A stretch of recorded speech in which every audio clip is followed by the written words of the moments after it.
Guys, രാത്രി കഴിഞ്ഞ് ചായ കുടിക്കാൻ പോകുന്ന എല്ലാവരും കഞ്ചാവാണോ അതോ MDMA ആണോ?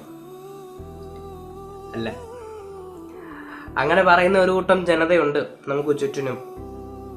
സത്യത്തിൽ ഈ 4 മണിക്ക് അല്ലെങ്കിൽ ഈ രാവിലെ 7 മണിക്ക് 8 മണിക്കല്ല ചായ കുടിക്കേണ്ട ടൈം. സത്യത്തിൽ ചായ കുടിക്കുന്നതിന് ഒരു വൈബുണ്ട്. കാര്യം നമ്മൾ സ്ഥിരം കുടിച്ചു കഴിഞ്ഞാൽ അത് അഡിക്റ്റഡ് ആയിട്ട് പോകും. നമുക്ക് പിന്നെ അതില്ലാതെ പറ്റത്തില്ല. തലവേദന, അത് ഇത്, മാങ്ങത്തുള്ളി, തേങ്ങ എല്ലാം വരും. അതുകൊണ്ട് നമ്മുടെ ലൈഫ് സ്റ്റൈലാക്കാതെ ഇടയ്ക്ക് എൻജോയ് ചെയ്യാൻ വേണ്ടി മാത്രം ചായ കുടിക്കണം. അതെങ്ങനെയാന്ന് വെച്ചാൽ രാത്രി എന്ന് വെച്ചാൽ ഒരു 12 മണി കഴിഞ്ഞ് ചായ കുടിക്കാൻ വേണ്ടി മാത്രം ആ തണുപ്പത്ത് പോകണം. ആ മഞ്ഞൊക്കെ വീഴുന്ന ഒരു സമയമുണ്ടല്ലോ, അപ്പം പോയിട്ട് ഒരു ചായയൊക്കെ കുടിച്ച് ചില്ലായിട്ട് ഫോണൊക്കെ ഫ്ലൈറ്റ് മോഡാക്കി അങ്ങ് ഇട്ടേക്കണം. ഒരു ടെൻഷനും വേണ്ട.